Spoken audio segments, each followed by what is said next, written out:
প্রিয় দর্শক, রাজনীতি মানেই কিন্তু এক ধরনের গৃহদাহ। তবে যতই গৃহদাহ আমরা বলি না কেন, রানা সংকটে আবার এই রাজনীতি সবাই একটা ছাতার নিচে চলে আসে, অর্থাৎ গৃহের শান্তি অবস্থান করে। সেটা আবার নানা সংকটকে উত্তরণ করবার জন্য রাজনীতিকে এবং রাজনীতিবিদদের ঐক্যবদ্ধ হতে হয়। আমরা আজকে রাজনীতির কথা বলবো এবং শুনবো, এবং আমরা প্রতিদিনই নানান বিষয় নিয়ে মেট্রোসাম টু দ্য পয়েন্টে আলোচনা করে থাকি। আজও আমরা যে বিষয়টি নিয়ে আলোচনা করব, সেই বিষয়টি আপনাদেরকে জানাবার আগে আমি জানিয়ে রাখতে চাই, আজকে কিন্তু আমাদের আলোচনায় সম্মানিত যে দুজন অতিথি আছেন তারা কিন্তু দুজনেই মুক্তিযোদ্ধা। বিজয় মাসে আমি দুজন মুক্তিযোদ্ধাকে সবার আগে বিজয়ের শুভেচ্ছা জানাচ্ছি এবং সালাম জানাচ্ছি। এবং আলোচনা শুরু করবার আগে দর্শক আমি পরিচয় করিয়ে দিচ্ছি তারা কারা। আমাদের সঙ্গে আছেন হাফিজউদ্দিন বীর বিক্রম, ভাইস চেয়ারম্যান বিএনপি, এবং আমাদের সঙ্গে আছেন মোস্তফা মহসিন মন্টু, সাবেক সংসদ সদস্য এবং গণফোরাম নেতা। তিনি নিজেও একজন মুক্তিযোদ্ধা। নিশ্চয়ই আমি আলোচনা এখন শুরু করব। আলোচনা শুরুর আগে আমি জানিয়ে দিচ্ছি আজকে আমাদের শিরোনাম, আমাদের বিষয় হচ্ছে অন্তদ্বন্দ্বে বিএনপি, অন্তদ্বন্দ্বে গণফোরাম। আমি আলোচনা শুরু করতে চাই জনাব হাফিজউদ্দিন আহমেদ বীর বিক্রম, আপনাকে দিয়ে। আপনি নিশ্চয়ই আমার কথা স্পষ্ট শুনতে পাচ্ছেন কি আমার কথা? জি, শুনতে পাচ্ছি। আমি আপনাকে দিয়ে শুরু করছি আলোচনা। সবার আগে জানতে চাই যা যা বিষয় এক পর্যন্ত বিএনপি তো ঘটেছে, এবং আপনি গতকালকে একটা প্রেস কনফারেন্স করেছেন, সেই জায়গাটাতে আমরা স্পষ্ট, দেশের মানুষও জানে। এখন শুধু একটু করে আগে জানতে চাই, আপনাকে থেকে যে দল থেকে শোকজটা করা হয়েছে তার জবাবে আপনি বলেছেন দলে মুক্তিযোদ্ধারা কোণঠাসা। আপনি নিজে একজন মুক্তিযোদ্ধা, তাহলে এই কথা, এই কোণঠাসা কেন করে রাখা হয়েছে, এই কথা বলার কারণটাই বাকি যদি একটু আগে আপনি আমাদের জানাতেন। আচ্ছা, প্রথমে আমি ভেবেছিলাম যে আপনি বোধহয় মুক্তিযুদ্ধ সম্পর্কে আলোচনা করার জন্য আমাকে ডেকেছেন। এটাও বলেছেন যে আমি একমাত্র আলোচক এখানে থাকবো।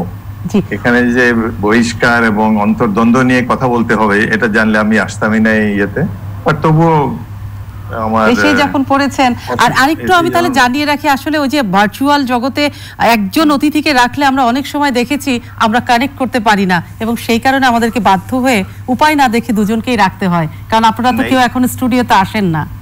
এই সাবজেক্টটা আমি ভাবি নাই, আমি ভেবেছিলাম যে মুক্তিযুদ্ধ নিয়ে বোধহয় কথা হবে। যে আমরা সেটাও বলবো। আমার যা বক্তব্য আমি গতকালকে বলে দিয়েছি, এর বাইরে আমার বলার কিছুই নেই। এবং আমি মনে করি যে সামান্য যা কিছু ভুল বুঝাবুঝি ছিল আমার এই বক্তব্যের পর সেটি পরিষ্কার হয়ে গিয়েছে। এবং কালকে যা আমি দীর্ঘক্ষণ বক্তব্য রেখেছি, এরপরে নতুন করে যোগ করার কোনো কিছুই নাই।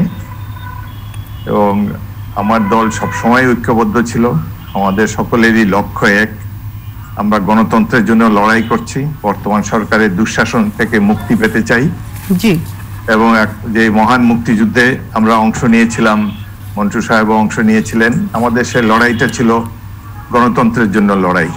দুঃখের বিষয় আজকে দেশে গণতন্ত্র নাই, আইনের শাসন নাই, এবং মানুষের যে সকল মৌলিক অধিকার থাকে, বাক স্বাধীনতা, সমাবেশের স্বাধীনতা, আইনের চোখে সবাই সমান দৃষ্টিতে থাকবে, আমাদের যে সকল সুযোগ আমাদের গঠনতন্ত্র বা কনস্টিটিউশন আমাদেরকে দিয়েছেন যে আইনের চোখে সমান থাকবে, বিচার বিভাগ নিরপেক্ষ থাকবে, পৃথক থাকবে, যা কিছু কেতাবে লেখা, যা কিছুর জন্য বাঙালি 1947 সাল থেকে সংগ্রাম করে এসেছে, বর্তমান সময়ে সবকিছুই মিলিয়ে গিয়েছে হাওয়ায়। যে স্বপ্ন ধারণ করে আমরা মুক্তিযুদ্ধে অংশ নিয়েছিলাম তাও বিলীন হয়ে গিয়েছে। বিশেষ করে বর্তমানে এই যে একটা বাংলাদেশে আমরা বসবাস করছি, এটা কখনো আমরা চিন্তা করি নাই এই ধরনের বাংলাদেশে আমরা দেখতে পাবো। সেই দিক দিয়ে আমাদের প্রত্যাশা এবং প্রাপ্তির মধ্যে অনেক ফারাক রয়েছে, অনেক দুঃখবোধে আমরা আক্রান্ত। দল তো ছোট জিনিস, আমাদের সবার উপরে হলো আমাদের দেশ। এই দেশে বর্তমান যে একটি অবস্থা, যেইভাবে দুর্নীতি, দুর্বৃত্তায়ন চলছে, এ তো অকল্পনীয়। ব্যাংক লুট হয়ে যাচ্ছে, শিশুরা ধর্ষিত হচ্ছে, জেলা লেভেলের ছাত্র নেতারা 2000 কোটি বিদেশে পাচার করছে। সব দিক দিয়ে একটা অত্যন্ত একটি অবাঞ্ছিত পরিবেশের মুখোমুখি আমরা হয়েছি। যে স্বাধীনতার জন্য এই দেশের মানুষ এত কষ্ট করেছে, সারা এটা তো মুক্তিযুদ্ধ ছিল সাধারণ মানুষের যুদ্ধ, 7 কোটি মানুষ সবাই অংশগ্রহণ করেছে। আমরা সামরিক বাহিনীতে ছিলাম, আমরা অস্ত্র নিয়ে লড়াই করেছি, সাধারণ মানুষ আমাদেরকে সহায়তা করেছে। তো মুক্তিযুদ্ধের স্বপ্ন, আমাদের স্বপ্ন ভঙ্গ হয়েছে। আমরা যা চেয়েছিলাম, গণতন্ত্র না থাকার ফলে, সুশাসন না থাকার ফলে আমরা এখন অনেকটাই হতাশ। তবু আশা করে আছি যে ভবিষ্যৎ প্রজন্ম হয়তো মুক্তিযুদ্ধের লক্ষ্য তারাই বাস্তবায়ন করবে। জনাব হাফিজউদ্দিন আহমেদ, আমি আপনার কথা প্রসঙ্গ ধরে একটু জানতে চাই। আপনি বলছেন দেশে গণতন্ত্র নেই, দেশে নেই কোনো বাক স্বাধীনতা, এটা আপনি দেশের কথা বললেন, কিন্তু আপনার নিজ দল বিএনপিতে কি গণতন্ত্র কিংবা বাক স্বাধীনতা আছে? যদি থেকেই থাকে, আপনি যে বাক স্বাধীনতা নিয়ে নিজের স্বাধীন মতো একটা কিছু করতে গেলেন, সেখানে আপনাকে কোন ঠাসা আপনাকে শোকজ নোটিশ পাঠানো হলো, যেটা হয়তো অতীতে কাউকে পাঠানো হয়েছে কিনা সেটা নিয়েও আলোচনায় বসতে হবে। তাহলে কি নিজ দলে আছে সেটা, যেটা আপনি দেশের মধ্যে খুঁজে বেড়াচ্ছেন? আমি কালকেই যে কথাটি বলেছি আবারও বলে দিতে চাই, বড় দুটি দল বিএনপি এবং আওয়ামী লীগ, সেখানে গণতন্ত্রের চর্চা নাই। অন্য কোনো দলে আছে কিনা জানি না, তবে এই অবস্থার থেকে উত্তরণ ঘটাতে হবে। এবং আমি মনে করি যে আগামী দিনগুলোতে আমরা সবাই আমাদের সীমাবদ্ধতা কাটিয়ে দেশের কথা, দলের কথা, সাধারণ মানুষের কথা ভেবে গণতন্ত্রকে পুনর্বাসিত করার জন্য, গণতন্ত্রকে রিকভার করার জন্য, আইনের শাসনকে ফিরিয়ে আনার জন্য আমরা যতটুকু বাধা বিপত্তি আছে এসব কাটিয়ে উঠেই আমরা চেষ্টা করব যে মুক্তিযুদ্ধের স্বপ্নের সেই বাংলাদেশকে আবার বাস্তবে রূপায়িত করার। জনাব হাফিজউদ্দিন আহমেদ, কোন বড় দল অর্থাৎ আওয়ামী লীগ বিএনপি দুটো দলেই, সবচেয়ে বড় প্রধান দুটি দলেই যদি গণতন্ত্রের চর্চা না থাকে, তাহলে গণতন্ত্র অর্থাৎ দেশের মধ্যে গণতন্ত্র তাহলে ফিরিয়ে আনবে কারা? আপনারা তো সবসময় আন্দোলন সংগ্রামের কথা বলছেন, যারা সরকারি দল ক্ষমতায় আছে তারাও বলছেন দেশে গণতন্ত্র আছে, আপনারা বলছেন দু দলে কোথাও গণতন্ত্রের চর্চা নাই, তাহলে গণতন্ত্র আনবে কারা? দায়িত্ব কাদের? যার যার দলের নেতারা তাদের দায়িত্ব। আওয়ামী লীগ সম্পর্কে আমার বলা ঠিক হবে না, এমনি বাইরে থেকে মনে হয় যে তাদের দলে গণতন্ত্র নাই, তো সেখানে আছে কি নাই সেটা তারাই ভালো বুঝে। তাদের পাঠা তারা লেজে কাটবে না মোড়ে কাটবে, এটি তাদের ব্যাপার। আমাদের কাছে বাইরে থেকে মনে হয় যে গণতন্ত্র নাই। আর আমাদের দলে আছে কি নাই সেটা কালকেই বলেছি, আর এই কথা বলে বলে আর কাউকে বিড়ম্বিত করতে চাই না। তবে আমার বক্তব্যের পর আমি যতটুকু ফিডব্যাক পেয়েছি, আমার মনে হয় যে বিশেষ করে তৃণমূল পর্যায়ে নেতা কর্মীরা তারা অনেকটাই খুশি হয়েছেন এবং তারা আশা করে আছেন যে আগামী দিনগুলোতে রেগুলার বেসিসে, আমি কয়েকটা সাজেশনও দিয়েছি, দলের কাউন্সিল যেটা অনেকদিন ধরে অনুষ্ঠিত হচ্ছে না, সেই কাউন্সিল অনুষ্ঠিত হবে এবং যতগুলো কমিটি আছে আমাদের, কেন্দ্রীয় কমিটি, স্থায়ী কমিটি, অন্যান্য কমিটি, সবগুলো নির্বাচিত কমিটি হবে। এই ধরনের একটি সুপারিশমালা দিয়েছি। এখন দলের, আমি তো ক্ষুদ্র ব্যক্তি, আমার দলে কোনো গুরুত্বপূর্ণ নেতা আমি নই, তবে যারা সিনিয়র আছেন, স্থায়ী কমিটির সদস্য আছেন, তাদেরকে অনুরোধ করিয়েছি যে তারা যেন এই আগামী কাউন্সিলে তারা যেন সব কমিটি নির্বাচিত হোক, এটা আমরা চাই, অনেকদিন ধরেই চাই। জি, আপনি আমাদের সঙ্গে থাকুন। আমি জনাব মোস্তফা মহসিন মন্টুর কাছে একটু যেতে চাই। জনাব মোস্তফা মহসিন মন্টু, আপনি নিশ্চয়ই জনাব হাফিজউদ্দিন আমাদের কথা শুনলেন এবং সেই জায়গা থেকে আমি আপনার কাছে জানতে চাই যে বিএনপিতে যেটা শোকজ নোটিশ পাঠানো হলো, সেটা শওকত মাহমুদকে পাঠানো হয়েছে এবং জনাব হাফিজউদ্দিন আহমেদকেও পাঠানো হয়েছে এবং তার জবাবে তারা পরিষ্কার করেছেন। এবং সেই জায়গা থেকে আমি জানতে চাই যে আপনি নিজে একজন মুক্তিযোদ্ধা এবং সেখানে হাফিজউদ্দিন আহমেদ বলেছেন বড় দুটো দলে কিন্তু কোথাও গণতন্ত্রের চর্চা নেই, কিন্তু বিএনপি কিন্তু গণতন্ত্র ফেরানোর জন্য আন্দোলন করছে, ভোটের অধিকার সেই সঙ্গে। তো আপনি কি, এবং স্বপ্নও দেখছেন, হাফিজউদ্দিন সাহেব কিছু আগে বললেন যে স্বপ্ন দেখছি একদিন না একদিন ৭১-এ যে মুক্তিযুদ্ধ করেছিলেন যে চেতনা নিয়ে, সেটা প্রতিষ্ঠিত হয়ে যাবে। আপনার দৃষ্টিতে কি কি মনে হচ্ছে? কারণ আপনি নিজে মুক্তিযোদ্ধা ছিলেন, বর্তমানে যে সরকার দেশ চালাচ্ছে মুক্তিযুদ্ধের পক্ষের সরকার, কিন্তু মুক্তিযুদ্ধের চেতনা এবং মুক্তিযুদ্ধের পথে কি দেশ চলছে? ধন্যবাদ চ্যানেল আইকে, একটা নতুন ধরনের টপিক আপনারা নিয়ে এসেছেন আলোচনা। হাফিজউদ্দিন সাহেব যে কথাগুলি বলে গেলেন, আমি এতে কন্ট্রাডিক্ট করার মতো কোনো পয়েন্ট খুঁজে পেলাম না। আমি ওনার সুরের সাথে কথা মিলিয়ে বলবো যে কয়েকদিন আগে একটা নির্বাচন হয়ে গেছে, সেই নির্বাচনে আমিও ঐক্য ফ্রন্টের সদস্য হিসাবে অংশগ্রহণ করেছিলাম। সেই নির্বাচনের এই তিক্ত অভিজ্ঞতা হচ্ছে আমার যে রাত্রে ইলেকশনটা হয়ে যাওয়া তার আগের দিন, এবং সেটা হয়তো আপনারা সবাই জানেন বিদেশি পত্রপত্রিকাগুলিতে এসছে, এবং 1.5 ঘন্টা বোধহয় আমার নির্বাচনী এলাকায় সময় পাওয়া গিয়েছিল, এবং 1.5 ঘন্টায় কোনো প্রশাসনের লোক ছিল না বিধায় 1.5 ঘন্টায় 53,000-এর মতো ভোট আমি পেয়েছিলাম 1.5 ঘন্টায়। যাই হোক, আসলে দুঃখের বিষয় হচ্ছে যে গণতন্ত্রের কথা আমরা বলছি, গণতন্ত্র কিন্তু এইভাবে আসেনি। আমাদের 30 লক্ষ লোক যে শহীদ হয়েছিলেন, তারা কিন্তু গণতন্ত্র আনতে যে শহীদ হয়েছে। মুক্তিযুদ্ধের যে মূল লক্ষ্যটা ছিল 70-এর যে নির্বাচনটা ছিল, সেই নির্বাচনে বঙ্গবন্ধুর যে 6 দফা দাবি, এবং সেটার ভিত্তিতে পূর্ব পাকিস্তানকে শাসন করার মতো সংখ্যাগরিষ্ঠ সংসদ সদস্যের সিট পাওয়ার পর, সেটা পাওয়ার পর কিন্তু তারা অস্বীকার করেছে। এবং সেই অধিকারকে অর্জন করার জন্য বঙ্গবন্ধুর নির্দেশে, বঙ্গবন্ধুর অবর্তমানে এই দেশের মানুষ, সাধারণ মানুষ মুক্তিযুদ্ধে হাতিয়ার তুলে নিয়েছে এবং যুদ্ধ করেছে, এবং সেইখানে অকাতরে 30 লক্ষ মানুষ প্রাণ দিয়ে গেছে। তো এখন এটা তো গণতন্ত্রের জন্য যুদ্ধ করে প্রাণ দিয়ে গেছে। একটা জিনিস আপনি লক্ষ্য করলে পারেন, সেটা হচ্ছে যে এরশাদ পতনের পরে, আমি অবশ্যই এরশাদ পতনের 7 দিন পূর্বে জেলে গিয়েছিলাম, 7 দিনের ভিতরে বেরিয়ে আসলাম এরশাদের পতনের সাথে সাথে। তো তারপরে আমরা কিন্তু ঢাকা বিশ্ববিদ্যালয় সহ বাংলাদেশের কোন বিশ্ববিদ্যালয়ের একটা সংসদের নির্বাচনও পাইনি। বিএনপি এবং আওয়ামী লীগ লাগাতার ক্ষমতায় ছিলেন। এর পরবর্তী পর্যায়ে আমরা এই রাজনৈতিক দলগুলিকে, বিএনপি বা এদেরকে আন্দোলন করতে দেখলাম, আওয়ামী লীগকে, তত্ত্বাবধায়ক সরকারের জন্য। তত্ত্বাবধায়ক সরকার, যদি গণতান্ত্রিক প্রক্রিয়া বা গণতন্ত্রের উপর আমাদের আস্থাই থাকে, তাহলে কিন্তু আমরা তত্ত্বাবধায়ক সরকার চেতাম না। কিন্তু আমাদের নিজেদের উপরে, রাজনীতিবিদরা আমাদের নিজেদের উপরে কনফিডেন্স নেই। আমাদের প্রয়োজন আমরা তত্ত্বাবধায়ক সরকার নিয়ে আসি, আবার আমাদের প্রয়োজন ফুরিয়ে গেলে সেই তত্ত্বাবধায়ক সরকারকে আমি না করে। দ্বৈত নীতিতে একটা পয়েন্টের উপর চলতে পারে না। তো যাই হোক, এখন অনেক ধরনের পরিবর্তন হচ্ছে, অনেক কথা হচ্ছে। আসলে গণতন্ত্রটা এটা প্র্যাকটিস, এটা দলের থেকে শুরু হতে হবে এবং সাধারণ মানুষকে যেতে হবে। যে প্রশ্নটি জনাব মোস্তফা মহসিন মন্টু, আমি একটু থামাই আপনাকে, যে প্রশ্নটা জনাব হাফিজউদ্দিন আহমেদকেও আমি করেছিলাম, আপনার কাছেও জানতে চাই। তিনি তো বললেন বড় দুটো দলে কোনো ডেমোক্রেসির প্র্যাকটিসটা নেই। আপনার যে গণফোরাম, সেখানেও তো অন্তদ্বন্দ্ব আছে। সেই গণফোরামেও কি গণতন্ত্রের কোনো প্র্যাকটিস ছিল কিংবা আছে?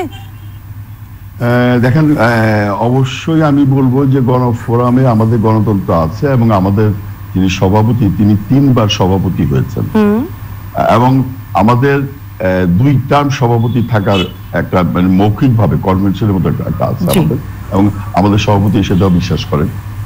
এবং উনি কিন্তু বারে বারে বলেছেন যে আমি থাকতে চাই না, উনি অনেক আগে থেকে বলছেন। কিন্তু আমরা রাষ্ট্রীয় প্রয়োজনে, উনি এমন একজন ব্যক্তিত্ব, বাংলাদেশের সংবিধান প্রণেতা, এবং উনাকে আমরা ধরে রাখতে চেয়েছি। উনি গণতন্ত্র, আইনের শাসন এবং মূল্যবোধের কথা উনি বলেন, এবং সেইটা মানুষকে সুন্দরভাবে বুঝাতে পারেন, মানুষ তার কথা কিছু বিশ্বাস করে। যে জন্য আমরা কিন্তু উনাকে, উনার ইচ্ছার বিরুদ্ধে আমরা জোর করে ধরে রেখেছি। উনি কিন্তু থাকতে চাননি। এবং আপনি বলছেন আমাদের ভিতরে বিরোধ, দেখেন বিরোধ হয় না কোথায়। উনার সাথে আমাদের কারো কোনো বিরোধ নেই। বিরোধ আমাদের ভাইয়ে ভাইয়ে হয়, পিতা থাকে, অভিভাবক থাকেন। আবার যখন সংঘাতটা হয়, তখন অভিভাবক কিন্তু সব মিটমাট করে দেন, বা নিজেরা মিটমাট। আমাদের গতকাল ওনার বাড়িতে বসে সবাই একসাথে কথা বলে আমরা শেষ করে ফেলেছি, কোনো প্রবলেম হয়নি। এর আগেই উনি বলে দিয়েছেন না, আমাদের কিন্তু কোনো বিরোধ নেই। উনি একথাও বলেছেন যে গণতন্ত্রের জন্য আমরা সংগ্রাম করছি, আমরা আইনের শাসনের জন্য সংগ্রাম করছি, এবং দেশের দুর্নীতি, টাকা পাচার এবং অবৈধ ঋণ খেলাপি, এই যে একটা কালচার, এগুলো যদি বন্ধ করতে না পারি, তাহলে রাষ্ট্র ধ্বংসের দিকে ধাবিত হবে। এইসব কথাগুলি উনি নিয়ে আসতেন, যে কথাগুলি মানে সবাই আমরা বলবো, এবং সবাই বলে। টেলিভিশনে, আপনাদের রিপোর্টেও আপনারা বিভিন্ন জায়গায় ক্যামেরা নিয়ে ঘুরে এগুলি বেরিয়ে আসে। জি, জনাব মোস্তফা মহসিন মন্টু, থাকুন আপনি আমাদের সঙ্গে। আমি আবার জনাব হাফিজউদ্দিন আমাদের কাছে একটু যেতে চাই। নিশ্চয়ই আপনি আমার কথা শুনতে পাচ্ছেন? শুনতে পাচ্ছেন। আপনি দেশের জন্য সংগ্রাম করেছেন, দলের থেকে তো দলের জন্য সংগ্রাম করছেন, কিন্তু এই যে 2-4-5 দিনের মধ্যে যে ঘটনাটি ঘটে গেল, আমি বারবার ওই জায়গাটাতে আসতে চাই বেশ কিছু বিষয় জানবার জন্য। আপনি নিশ্চয়ই উত্তর দিবেন। সেটা হচ্ছে যে সবসময় তো একটা সংগ্রামের মধ্য দিয়েই রাজনৈতিক নেতাদেরকে যেতে হয়। সেই সংগ্রামটা তো বাইরে আপনি না করছেন সেই সংগ্রাম, কিন্তু যে সংগ্রামটার কারণে আপনাকে শোকজ পেতে হলো, সেটা কি ব্যক্তি হাফিজ ভালো থাকার জন্য পেতে হলো, নাকি বিএনপিকে ভালো রাখার জন্য? কোনটার জন্য? কি জন্য শোকজ করা হয়েছে তো আমি নিজেই জানি না, কে করেছে তাও জানি না। চিঠিটা লিখেছেন, কিন্তু আপনি তো গতকালকে বলেছেন চিঠিটা ভুলে ভরা ছিল। হ্যাঁ, একজন যুগ্ম মহাসচিব, যিনি দলের সহসভাপতিকে এভাবে কাঠগড়ায় দাঁড়া করতে পারেন না, কৈফিয়ত চাইতে পারেন না। একটা খারাপ প্রেসিডেন্স এখানে সেট করা হয়েছে। তিনি যুগ্ম মহাসচিব, তিনি আদিষ্ট না হয়েও মনে হচ্ছে যে উনি নিজেই এটা দিয়েছেন। সুতরাং আমাকে এটাই বিশ্বাস করতে হবে যে উনি আমার কাছে কৈফিয়ত বা শোকজ নোটিশ দিয়েছেন, সেজন্যই আমি উত্তর দিয়েছি। তবে একটু ক্ষুব্ধ ছিলাম যে এটা তো রাজনীতির কালচার না যে জুনিয়র সিনিয়রকে এইভাবে অ্যাকিউজ করবে, এটা ইট ইজ নট ডান। সেই জন্য আমি কিছু কথা বলেছি। আরেকটি হলো যে সংগ্রাম তো রাজনীতি করা মানে যেদিন আপনি রাজনীতিতে পা দিবেন সেদিন থেকেই আপনাকে সংগ্রাম, নিরন্তর সংগ্রাম করে যেতে হবে দেশে গণতন্ত্রের জন্য, দলে গণতন্ত্রের জন্য এবং সুশাসন প্রতিষ্ঠার জন্য। নির্বাচনী এলাকায় একটা নির্বাচন করা এই ধরনের মানে বাংলাদেশের মতো নিম্ন আয়ের দেশে বা নিম্ন মধ্যবিত্ত আয়ের দেশে যেখানে কালো টাকার দৌরাত্ম্য দেখা যায়, আমলাদের মধ্যে দুর্নীতি, রাজনৈতিক নেতাদের মধ্যে দুর্নীতি, নির্বাচন কমিশনের সাম্প্রতিক যে দুর্নীতির কথা গতকালকে পত্রিকায় উঠেছে, এটা দেখে তো আমরা হতবাক হয়েছি। এই নির্বাচন কমিশনের যে যারা চিফ ইলেকশন কমিশনার এবং ইলেকশন কমিশনার, তারা তো মনে হয় মহারাজা, রোলস রয়েস গাড়িতে বোধহয় চড়ে। তাদের একজনে বক্তৃতা দিতে গিয়ে 2 কোটি টাকা নিয়েছেন, যে বক্তব্য দেওয়াই হয়নি, অথচ 2 কোটি টাকা বিল করা হয়েছে। কোটি টাকা তো কোনো ব্যাপারই না এখন। তারপর এই যে লোক নিয়োগ করতে গিয়ে 4 কোটি ঊর্ধ্বে টাকা নেওয়া হয়েছে। যে নির্বাচন কমিশন হলো একটা পবিত্র প্রতিষ্ঠান, তারা দেশে গণতন্ত্র বজায় রাখার জন্য সংগ্রাম করবেন। তারা একটা রেফারির ভূমিকায় অবতীর্ণ হয়ে 2 দলকে নিয়ম শৃঙ্খলার মধ্যে রাখবেন। এখন দেখা যায় যে নির্বাচন কমিশন এক দলের হয়ে ফুটবল খেলছে। তাও যদি মোটামুটি খেলার মাঠে যতটুকু করা লিমিট তো ছাড়িয়ে গেছেই, এখন নিজেরাই যেভাবে টাকা পয়সা বানাচ্ছে, যে দুর্নীতি তারা উদাহরণ সৃষ্টি করেছে, তো গণতন্ত্র কোথা থেকে আসবে এই দেশে? রাজনৈতিক দলগুলা কাদের ভরসায় নির্বাচনে যাবে? এই যে মন্টু সাহেব বললেন যে 1.5 ঘন্টা মাত্র ইলেকশন করতে পেরেছেন। আমি আমার এলাকার থেকে 6 বার সংসদ সদস্য নির্বাচিত হয়েছি। আমার পিতাও আমার আগে 3 বার সংসদ সদস্য ছিলেন পাকিস্তানি আমলে, কিন্তু এই গত 2-3টি নির্বাচনে নিজেই ভোট দিতে পারিনি। গত নির্বাচনের দিন 15 দিন আগে থেকে আমি বাসার মধ্যে অবরুদ্ধ ছিলাম। শাসক দলের মস্তানেরা এবং পুলিশ বাহিনী তারা আমাকে ঘিরে রেখেছে। এই 15 দিন আগে থেকে নির্বাচনের দিনটি পর্যন্ত ঘর থেকে বেরোতে পারি নাই। নির্বাচনের দিনে সুন্দর একটা মামলাও আমাকে দিয়ে দেওয়া হয়েছে, আইসিটি মামলায়। এই দিন আমাকে গ্রেফতার করা হয়েছে। আমি নির্বাচন কমিশনকে জানিয়েছিলাম। নির্বাচন কমিশন বোলার ডিসিকে বলেছে যে ব্যাপারটা দেখেন, কিন্তু আমার বন্দি দশার থেকে মুক্ত হয়নি। বিকালবেলা পুলিশের স্কোয়াড এসে আমাকে ফেরি দিয়ে বরিশালে পার করে দিয়েছে। তো নির্বাচন কমিশনের মধ্যে যেখানে এত দুর্নীতি, যেখানে তারা তাদের উপরে অর্পিত সাংবিধানিক দায়িত্ব পালন করে না, কি ধরনের একটা গণতন্ত্রের নামে কি ধরনের দেশে আমরা বসবাস করি? জনাব হাফিজউদ্দিন, আমি আপনার কথার প্রসঙ্গ ধরে আমি একটু ক্ষমা চেয়ে নিচ্ছি থামালাম বলে, কারণ সময় তো আমাদের একটু কম থাকে এই জন্য। তো যে দুটো প্রসঙ্গ আপনি এখন উঠালেন, সেটা হচ্ছে প্রথমত শোকজের বিষয়টি। আপনি কিন্তু জানালেন যে কে লিখেছে চিঠিটা, কিভাবে এসেছে, চিঠির ব্যাপারে আপনি জানেন না, কার মাধ্যমে চিঠিটা আসলে, একটা ভুলে ভরা। এই জায়গা থেকে আমি জানতে চাই, কে পাঠালো চিঠি আপনি যদি নিজেই না জানেন, তাহলে বিএনপি আসলে চলে কার ইশারায়? চিঠিটা কিভাবে এসলো সেই জায়গাটা, এবং আপনি নির্বাচন কমিশনকে বলছেন পবিত্র একটি জায়গা। এই যে যখন যে দল আসে, এই পবিত্র জায়গাটিকে কিন্তু নিজেরা নিজেদের প্রয়োজনের স্বার্থে অপবিত্র করে তোলে। আপনাদের সময়ে কিন্তু ভুয়া ভোটার তৈরি করার যে বিতর্ক ছিল, এবং তারপর থেকেই তো আসলে এই ধরনের বিতর্ক। এই জায়গাটা জানতে চাই, সবাই তো ব্যক্তি স্বার্থেই সব প্রতিষ্ঠানকে ব্যবহার করে। এটাই তো আমি বলতে চাই। প্রথমত হলো যে আমি as far as I am concerned, আমাকে চিঠি দিয়েছে দলের যুগ্ম মহাসচিব। তিনি আমাকে চিঠি দিয়েছেন, কারণ দর্শনে দিয়েছেন। সে ব্যাপারে আমার বক্তব্য আমি গতবারই বলেছি। বাকি এই যে সুন্দর একটা 2 কোটি ভোটার, 2 কোটি না 100 কোটি ভুয়া ভোটার সৃষ্টি করেছে বিএনপি, এই ধরনের একটা কথা বলা হয়েছে। বাংলাদেশে যে মানে এই যে গোয়েবলসীয় পন্থায় এক মিথ্যা কথা বারবার বললে যে সত্য হয়ে যায়, এই ক্ষেত্রে আমাদেরই দোষ, বিএনপি এটা জবাব দিতে পারে নাই। এই যে ভুয়া ভোটার সৃষ্টি করেছে আওয়ামী লীগ, সেই সময় আমি একজন সংসদ সদস্য ছিলাম। আমার এলাকায় 40,000 ভুয়া ভোটার। তখন ছিল আওয়ামী লীগের আমল, তারা 40,000 ভুয়া ভোটার আমার এক লালমোহন থানাতেই তারা করেছে। আমি বাধ্য হয়ে আমার নেতা কর্মীদেরকে লাগিয়ে তাদের নাম কালেক্ট করেছি। সেখান থেকে আমি 10,000 ভোটারের তালিকা দিয়েছি নির্বাচন কমিশনে, যে এরা প্রত্যেকেই 3-4 জায়গায় ভোটার হয়েছে, অনেকে মৃত ব্যক্তি আছে।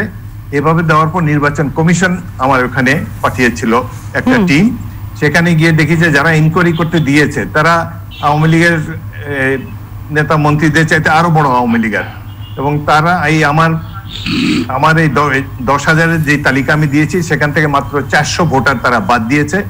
এটা নিয়ে আমি আজকে আপনার মাধ্যমে আমি চ্যালেঞ্জ দিতে পারি, আওয়ামী লীগের যে কোনো নেতা আমার সাথে বসতে পারেন, যে কারা এই ভুয়া ভোটার সৃষ্টি করেছে। এই 2.25 কোটি ভোটার আওয়ামী লীগের আমলে আওয়ামী লীগের বসংবদ্ধ নির্বাচন কমিশন দিয়ে তারা করেছিল। এটি আমি প্রমাণ করে দিতে পারি। নির্বাচন কমিশনে আমার দেওয়া চিঠিপত্র আছে, কোন সময় দিয়েছি, সেটা কাদের সরকার ছিল, এই ব্যাপারে আমি এই সরকারকে চ্যালেঞ্জ করছি এবং আওয়ামী লীগের যে কোনো নেতার সাথে আমি বসতে রাজি আছি। নির্বাচন কমিশনের একজন প্রতিপক্ষ থাকুক, কে আমার ওখানে ইনকোয়ারি করতে গিয়েছেন, তিনি এখনো নির্বাচন কমিশনে কর্মরত আছেন। ভুয়ার একটা সীমা থাকা উচিত, মিথ্যা প্রচারের একটা সীমা থাকা উচিত। তারা এই 2 কোটি ভুয়া ভোটার সৃষ্টি করলো, দোষটা চাপিয়ে দিয়েছে বিএনপির ঘাটে। হ্যাঁ, আমাদের ব্যর্থতা, আমরা এটা বলতে পারি না। অধিকাংশ মন্ত্রী এমপিরা নিজেদের ধান্দায় থাকে, ওই জন্য এসব জবাব দিতে পারে না। আমরা যারা সলিড রাজনীতি করি, আমাদের যাতে উত্তরাধিকার আছে, আমরা যাতে জনগণের সাথে নিবিড় ভাবে মেশে আছি, আমরা প্রমাণ দিতে পারি কারা ভুয়া ভোটার সৃষ্টি করছে। আজকে আপনার মাধ্যমে আমি একটি চ্যালেঞ্জ দিলাম তাদেরকে, এই ভুয়া ভোটার আওয়ামী লীগ সৃষ্টি করেছে। আপনি একটু আগেই বললেন যে আপনারা যারা সলিড রাজনীতি করেন তাদেরকে, এটা সলিড রাজনীতি করেন এবং তা আপনারা করে যাচ্ছেন, করে যাবেন। বলতে যারা জনগণের উপর নির্ভর করে রাজনীতি, জনগণের উপরে নির্ভর করে আপনারা যারা স্বচ্ছ রাজনীতি করেন, আমাদেরকে মিডনাইট ভোটে আমাদেরকে জিতিয়ে দেবে এই আশায় আমরা থাকি না। এটাই আমি বলতে চাই। এই যে স্বচ্ছ রাজনীতি করতে যে নিজ দলে একটু হোঁচট খেলেন, সেই হোঁচটটা কি খুব বড় একটা চোট পেয়েছেন, নাকি আপনি বলছেন যে ভুল বোঝাবুঝি ছিল, ভুল বোঝাবুঝিটা দূর হয়ে গেছে? তো ভুলটা আসলে কে ভাঙালো? আপনি ভাঙালেন না আপনারটা ভাঙিয়ে দিল? ভাইয়ে ভাইয়ে ঝগড়া হয়, ভাইয়ে ভাইয়ে কত কিছু হয়। আর এই বাংলাদেশের মতো দেশে যেখানে চিফ জাস্টিসকে দেশ ছেড়ে পালিয়ে যেতে হয়েছে, সেখানে বিচার কে দিবে আমাদেরকে? আমরা নানা ধরনের যন্ত্রণার মধ্যে থাকি। পুলিশ এখন দেশের মা বাপ, আমরা একটা পুলিশি রাষ্ট্রে বসবাস করছি, নাগরিকের কোনো স্বাধীনতা নাই। কিভাবে দেখেন একটা সেনাবাহিনীর অফিসার মিজানকে, একজন রিটায়ার্ড মেজরকে কিভাবে কক্সবাজারে হত্যা করা হলো, কিভাবে দেশে বিচার বহির্ভূত হত্যাকাণ্ড চলেই যাচ্ছে। এই দেশে কোনো আইনের শাসন আছে? তো এই যেখানে পরিস্থিতি, তো নির্বাচন কমিশন তো এইসব কাজ করবে। আর পুলিশ বাহিনী তারা আছে একটি দলকে শুধুমাত্র ক্ষমতা নেবার জন্য, এটাই তাদের প্রধান কাজ। তাদের যা কিছু এনার্জি, যা কিছু এবিলিটি, সবকিছু তারা নিয়োগ করে বিএনপি নেতা কর্মীদেরকে কিভাবে মিথ্যা মামলা দেওয়া যায়, কিভাবে তাদেরকে জেলে ঢুকানো যায়, কিভাবে সাধারণ মানুষকে অত্যাচার করা যায়, কিভাবে র্যানসাম আদায় করা যায়, কিভাবে এক সাধারণ মানুষকে চাপ দিয়ে টাকা পয়সা আদায় করা যায়। অসংখ্য দৃষ্টান্ত সারা বাংলাদেশে। এই দেশে তো সুশাসন বলতে কোনো কিছুই নাই। এই পুলিশ সেটে আমরা সবাই অত্যন্ত অসহায়। এবং আমাদের সম্বন্ধে যে এই যা কিছু ধরেন আমাকে যে শোকজ করা হয়েছে, করতেই পারে, একটা রাজনৈতিক দলের অথরিটি আছে, তবে এটা আরো উচ্চ পর্যায় থেকে শোকজ করলে ভালো হতো। যুগ্ম সচিব না করে চেয়ারপারসন করলে আরো ভালো হতো, কিংবা মহাসচিব করলেও ভালো হতো। কিন্তু সেটা কেন করা হলো না? সেটাই তো করার রীতি। কিন্তু এরকম এই পদবীর লোক কেন করলেন, নেতারা কেন করলেন, সেই জায়গাটাকে একটু পরিষ্কার হতে চায় যে তাহলে এটা কেন করলেন, কারা দিয়ে করলো, কার মাধ্যমে করা হলো। যেটা আপনি বারবারই বলছেন যে যুগ্ম সচিব পর্যায়ের লোক দিয়ে যে শৃঙ্খলা ভঙ্গের অভিযোগে শোকজ পাঠানো হলো, সেটা এই পদমর্যাদার করা উচিত না, করা যায় না। তাহলে কেন করা হলো, কার মানে কিভাবে করা হলো এই কাজটি? কি ভুল অসঙ্গতি তো আছে বাংলাদেশে। আমাদের জীবনই হলো অসঙ্গতিতে ভরা, ভুলে ভরা। আমরা কেউই ফেরেশতা না। যেখানে আমাদের চেয়ে উচ্চ পর্যায়ে যারা থাকে, সরকারে যারা যায়, তারাই যখন এইভাবে কাজ চালায়। আমি তো উদাহরণ দিলাম যে যিনি এই দেশে সবার জন্য বিচার সুনিশ্চিত করবেন, প্রত্যেকটি মানুষের অধিকার বলবৎ রাখবেন, সেই মাননীয় প্রধান বিচারপতিকে দেশ ছেড়ে পালিয়ে যেতে হয়েছে। তিনি গিয়ে আমেরিকার রাজনৈতিক আশ্রয় তিনি চেয়েছেন। সুতরাং পুলিশের কাজ হলো দুষ্টের দমন, শিষ্টের পালন, করতেছে তারা উল্টাটা। বিচার বিভাগ থাকবে নিরপেক্ষ, বিচার বিভাগ তারা আইন নির্ভয়ে প্রয়োগ করবেন, প্রত্যেকটি মানুষের যে অধিকার আছে বিচার পাওয়ার সেটি তারা এনশিওর করবেন। কোনো কিছুই তো আমরা পাচ্ছি না। যার যে কাজ এই বর্তমান বাংলাদেশে, জনাব হাফিজউদ্দিন আহমেদ, আমি একটু বিশেষ করে দিই, আমলা হোক, রাজনীতিবিদ হোক, কর্মচারী হোক, যেই হোক, সঠিক কাজটা তো হচ্ছে না তো সব জায়গায়। সুতরাং আমরাও কিছু কিছু স্বীকার তো হবই। দলে কি নেতাকর্মীরা সত্য কথা বলতে পারছে? আপনি গতকালকে বলেছেন সৎ সাহস নিয়ে এগিয়ে আসা, সত্য কথা বলার, তোষামোদ না করার আহ্বানও আপনি জানিয়েছেন। এটা তো আমাদের রাজনৈতিক কালচার। কেউ সত্যি কথা সবসময় বলার সাহস রাখে না। তো আমি সেই জায়গা থেকে আপনাকে একটা প্রশ্ন করতে চাই। আপনি নিশ্চয়ই বলেছেন আপনি স্বচ্ছ রাজনীতি করেন, আপনি চাইলে উত্তর দিবেন, না চাইলে আপনি উত্তর দিবেন না। যেটা আমার জানতে চাই, অনেকেই জানতে চায়, আসলে আপনি যে বলছেন যে শোকজ নোটিশটা যে পাঠিয়েছে সেই পদপর্যায়ে পাঠাতে পারে না। আমি একটা প্রশ্ন রেখেছিলাম, তাহলে বিএনপি কার ইশারায় চলে, কারা চালাচ্ছে বিএনপি? এবং আরেকটি বিষয় জানতে চাই যে আপনি একজন মুক্তিযোদ্ধা, এত প্রবীণ নেতা, তাহলে অনেকের প্রশ্ন আছে যে আসলে বিএনপি কে চালায়, কার নির্দেশে চলে, তারেক রহমান নাকি বিএনপি চেয়ারপারসন বেগম খালেদা জিয়া? আমি দলে এখন তো ক্ষুদ্র নগণ্য এক ব্যক্তি, এবং আমার অবস্থানও তেমন কিছু না। এক সময় আরো উপরে ছিলাম। 1998 সালে আমি ভাইস প্রেসিডেন্ট পদে যাই। সেখানে তখন 15 জন সদস্য ছিল। 15 জনের মধ্যে 14 জনই মারা গিয়েছে, একজন খালি বেঁচে আছে, নজমুল হুদা সাহেব, আর সবাই মারা গিয়েছে। এখন এই 15 জনের এই কমিটি এখন 35 জনের কমিটি। আমার বোধহয় 20-25-এর দিকে আমার তালিকা হবে। আমার মোট কথা, আমি একজন গুরুত্বহীন ব্যক্তি, সুতরাং কে কেন রিপোর্ট করে দলের অনেক কিছুই আমি জানি না। আমার যে পদমর্যাদা আছে এখানে জানাও সম্ভব না। সুতরাং এ ব্যাপারে আমি এখন অন্ধকারে আছি। কে কেন এই নোটিশ দিল আমার জানা নেই। প্রিয় দর্শক, আমরা কিন্তু টেলিভিশনের আমাদের মেট্রোসাম টু দ্য পয়েন্টটা এখন আমরা সংযুক্ত করব আপনাদেরকে। আমাদের যতগুলো ডিজিটাল প্ল্যাটফর্ম আছে সেখানে আপনারা দয়া করে সেখানে সরাসরি দেখতে পাবেন, সেখানে আপনারা সংযুক্ত হয়ে যান। আমি মোস্তফা মহসিন মন্টু আপনার কাছে যেতে চাই। আপনি জনাব হাফিজউদ্দিন আহমেদের সমস্ত কথা শুনলেন এবং সেই জায়গা থেকে আবারও জানতে চাই তিনি নির্বাচন কমিশনের বিপক্ষে যে কথাগুলো বললেন, সেখানে বলছি যে আমি যেটা জানতে চাইলাম, নির্বাচন কমিশনকে সবসময় সব পক্ষে রাজনীতিবিদরা এসে নিজেদের পক্ষের হিসাবে কাজ করান। তো সেই জায়গাটা নিয়ে যদি জানতে চাই যে 42 জন বিশিষ্ট নাগরিক কিন্তু সুপ্রিম জুডিশিয়াল কাউন্সিল গঠনের দাবি জানিয়েছে নজিরবিহীন কিছু দুর্নীতি করবার কারণে, যে জায়গাগুলো ব্যাখ্যা দিয়েছেন জনাব হাফিজউদ্দিন আহমেদ। সেই জায়গাটার কথা আমি জানতে চাই যে যদি দেশের বিশিষ্ট নাগরিকরাই একটা সাংবিধানিক প্রতিষ্ঠানের উপরে এই ধরনের অনাস্থা জ্ঞাপন করে, তাহলে সাধারণ জনগণের জায়গাটা আসলে কোথায়? আসলে এটা খুব দুঃখজনক ব্যাপার উনি যে পয়েন্টটা নিয়ে আলোচনা করলেন এবং আপনি যে পয়েন্টটা তুলেছেন। আমরা দেখেন, এই যেটা বললাম যে এত রক্তের বিনিময়ে আমরা দীর্ঘ 50 বছর আমরা পার হতে চলেছি। এখন আমরা ঠিক করতে পারলাম না দেশের রাষ্ট্রীয় কাঠামো, রাষ্ট্রীয় শাসন কিভাবে পরিচালিত হবে। প্রশাসন অবশ্যই রাষ্ট্রীয় কর্মচারী, তারা সরকারের কর্মচারী না, সরকার আসবে এবং যাবে। প্রশাসন নিরপেক্ষ ভাবে থেকে কাজগুলি করবে। এবার দুর্নীতির কথা যেটা এসছে, দুর্নীতি তো আমাদের দেশে লাগামহীনভাবে দুর্নীতি হয়ে গেছে, যেটার কোনো পরিমাপ নেই, বিশ্লেষণ করা যাবে না।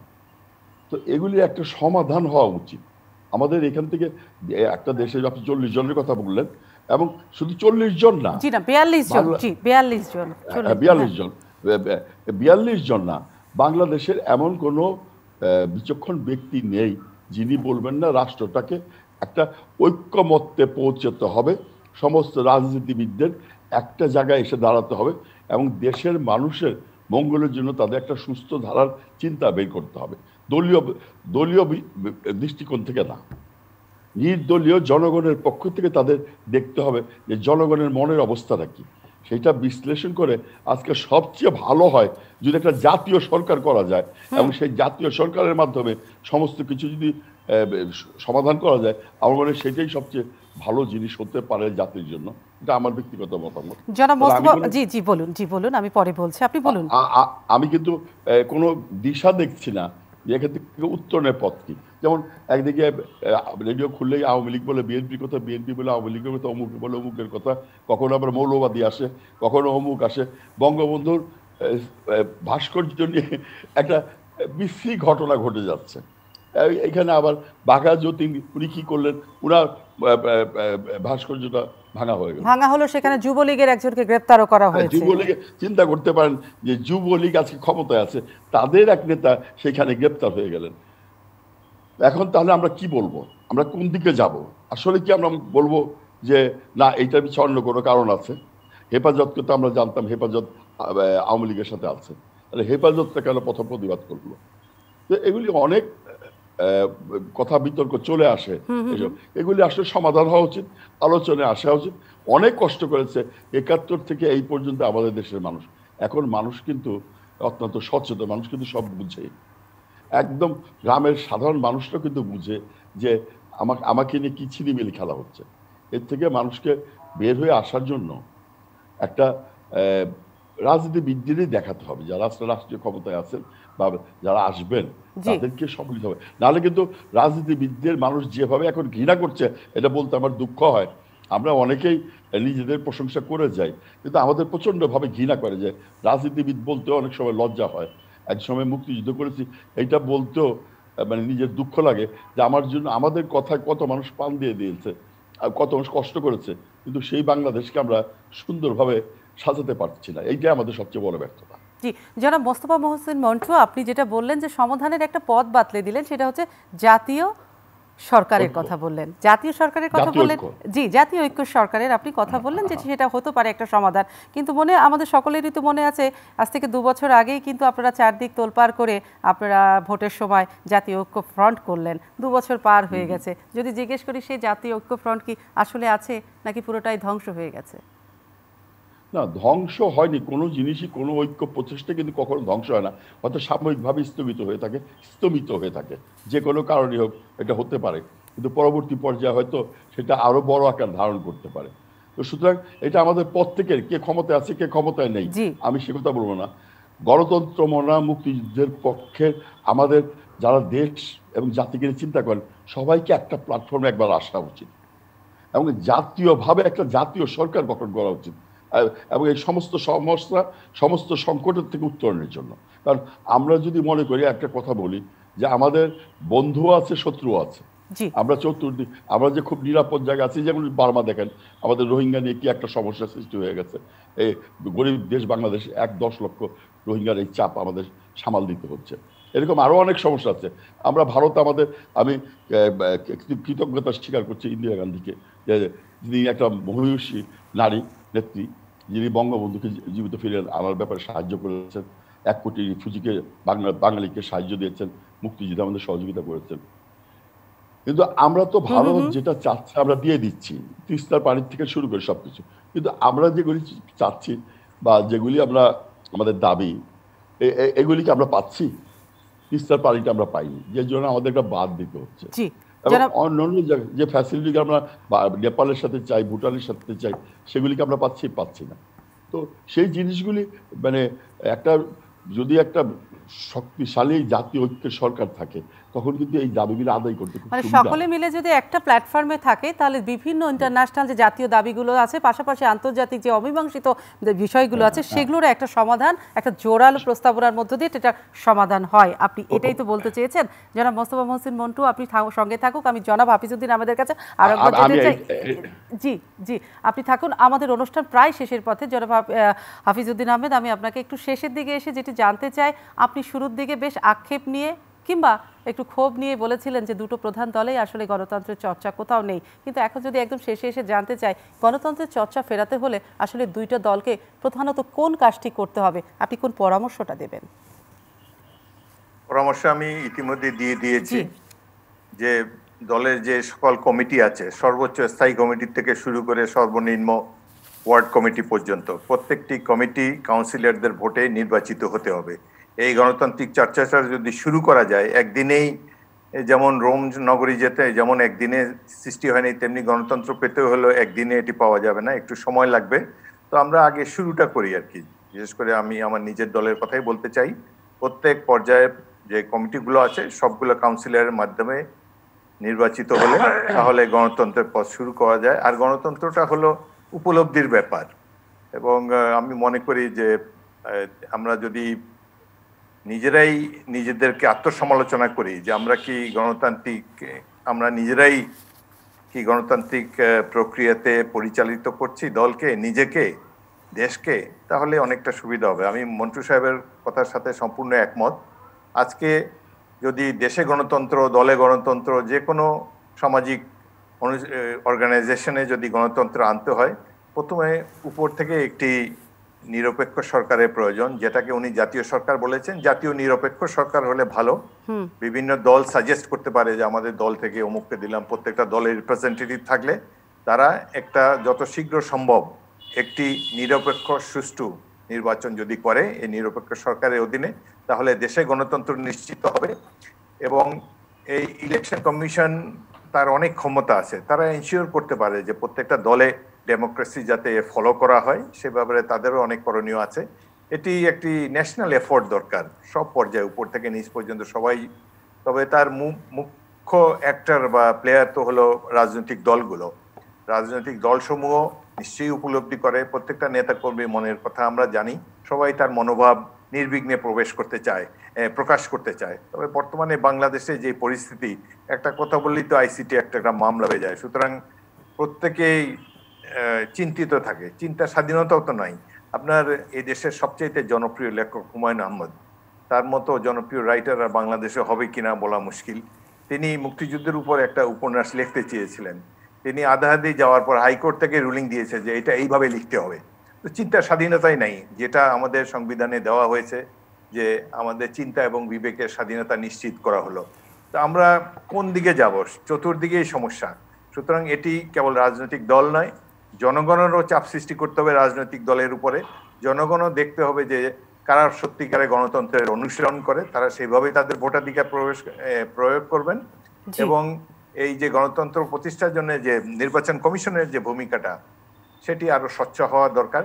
তারা প্রকৃত রেফারি ভূমিকা অবতীর্ণ হওয়া উচিত। এইভাবে দুর্নীতি করে আর মিডনাইট ভোট করে জনগণকে প্রতারিত করার রাস্তা থেকে তারা সরে আসবেন, যেটি তাদের সাংবিধানিক দায়িত্ব, সেটি তারা পালন করবেন, তারা তাদের বিবেকের কাছে দায়ী থাকবেন, এটাই আমি আশা করি। এভাবেই আমরা সংকট থেকে উত্তরণ হতে পারে। জনাব হাফিজউদ্দিন, আপনি যেটা বললেন যে দলে অবশ্যই আত্মসমালোচনার একটা জায়গা থাকতে হবে, কিন্তু আত্মসমালোচনার জায়গা থাকলে তো একটা ভয়ও থাকে, বহিষ্কার হবার ভয় কিংবা কারণ দর্শানোর যেটা নোটিশ পাবার ভয়। তো এই জায়গাগুলোকে, ভয়কে জয় করে এই আত্মসমালোচনা আসলে করবে সেই নেতাকর্মীটা কোথায় আছে? কি এত ভয়ের কোনো কারণ নেই। একটা মানে আমি যে কথা বলেছি, বা কেউ যদি বলে যে দলকে একটা সাজেশন দেয় তাকে বহিষ্কার করা হবে, এমন পরিবেশ নাই কোনো রাজনৈতিক দলে। বিশেষ করে আমার দলে একটা সত্যি কথা বলেছে বলে তাকে বহিষ্কার করা হয়েছে, এই ধরনের উদাহরণ নাই। তবে আমরা নিজেরাই নিজেদেরকে সেলফ সেন্সরশিপের মধ্যে নিয়ে আসি। যেমন বাংলাদেশের প্রত্যেকটা নাগরিক এখন সরকারের বিরুদ্ধে কথা বলতে ভয় পায়, তেমনি এই ভয়ের সংস্কৃতি চতুর্দিকে ছড়িয়ে গিয়েছে। সেই হিসাবে রাজনৈতিক দলের নেতাকর্মীরাও মনে করে যে কি বলতে। আবার আমি উচ্চ পর্যায়ের নেতৃত্বের কথা বাদই দিলাম, ইভেন নিচের পর্যায়ে, উপজেলা পর্যায়ে, ইউনিয়ন পর্যায়ে সবাই তাকিয়ে থাকে যে এমপি সাহেব আবার রাগ হয়ে যায় কিনা, অমুক উপজেলা চেয়ারম্যান সাহেব আবার গোসা হয় কিনা। সবাই ভয়ের সংস্কৃতির মধ্যে আমরা বসবাস করছি। এটাই এখন সমাজের নিয়ম হয়ে দাঁড়িয়েছে। আমরা ভয়ের মধ্যে থাকবো, আজ্ঞাবহ হয়ে থাকবো, সবাইকে শুধুমাত্র কুনিশ করে থাকবো। এই ধরনের একটা, যেহেতু রাষ্ট্রীয় পর্যায়ে উপর থেকেই এই ধরনের ভয়ের সংস্কৃতি চালু করা হয়েছে, এটি সারা সব জায়গায় ছড়িয়ে গিয়েছে। তবে আমাদের রাজনৈতিক দলের কথা আমি বলতে পারি, এখানে সত্যি কথা বলার জন্য কাউকে বহিষ্কার করা হয়নি, আগামীতেও হবে না। জনাব হাফিজউদ্দিন, আমি আপনাকে একটা শেষ প্রশ্ন করতে চাই, আপনি উত্তর দিবেন আমি আশা করছি। সেটা হচ্ছে, বিএনপি কি আপনাকে ভয় পায় নাকি অবিশ্বাস করে? বিএনপির নেতৃবৃন্দ, আমি যতদূর বিশ্বাস, আমাকে ভালোবাসে। আমাদের নেত্রী বেগম খালেদা জিয়াকে আমি এই ৫-৫০ বছর ধরে থাকি। যখন তিনি ক্যাপ্টেন জিয়াউর রহমানের স্ত্রী ছিলেন এবং আমি একজন সেকেন্ড লেফটেন্যান্ট ছিলাম, পশ্চিম পাকিস্তানে তাকে প্রথমবারের মতো দেখেছি। সেই সময় থেকে ইস্ট বেঙ্গল রেজিমেন্টের আমরা একই, তৎকালীন ক্যাপ্টেন জিয়াউর রহমান এবং আমি ইস্ট বেঙ্গল রেজিমেন্টের একই ব্যাটালিয়নের সৈনিক ছিলাম, তখন থেকেই তাকে চিনি। এবং বেগম খালেদা জিয়া, তিনি দেশের সবচেয়ে জনপ্রিয় নেত্রী, এবং আমি তার সহচর্য, তার কাছ থেকে স্নেহ পেয়েছি, সম্মান পেয়েছি, সেজন্য আমি খুবই কৃতজ্ঞ। আমি সবসময় তাকে নেতা মনে করব, রাজনীতি না করলেও she will be my leader. অসংখ্য ধন্যবাদ জানাচ্ছি জনাব মোস্তফা মহসিন মন্টু আপনাকে, এবং জনাব হাফিজউদ্দিন বীর বিক্রম আপনাকে আমাদের মেট্রো স্টেপ টু দ্য পয়েন্টে যে অংশগ্রহণ নেবার জন্য। এবং প্রিয় দর্শক, শেষ করবার আগে শুধু এটুকু বলতে চাই, রাজনীতিতে নানা মত দ্বিমত থাকতে পারে, কিন্তু দিন শেষে রাজনীতি কিন্তু মানুষের প্রয়োজনে, দেশের কল্যাণে কিন্তু সবাই মিলে একটি ছাতা হয়ে যায়। সেটা বিরোধী দল হোক কিংবা সরকারি দল হোক কিংবা অন্য যারা আরও দলগুলো আছে, তার যারাই হোক না কেন। অর্থাৎ এটুকুই বলতে পারি, রাজনীতি এবং রাজনীতিবিদরা কিন্তু আসলে মানুষের এবং দেশের উন্নয়নেই কাজ করে। তাদের নিয়ে নানা বিতর্ক থাকতে পারে। আমি সোমা ইসলাম আজকের মতো metro step to the point থেকে বিদায় নিচ্ছি। আপনারা সকলে ভালো থাকবেন, এবং আমাদের সম্মানিত দুজন অতিথিকে আমি আরও একবার শুভেচ্ছা জানাচ্ছি এবং ধন্যবাদ দিয়ে শেষ করছি।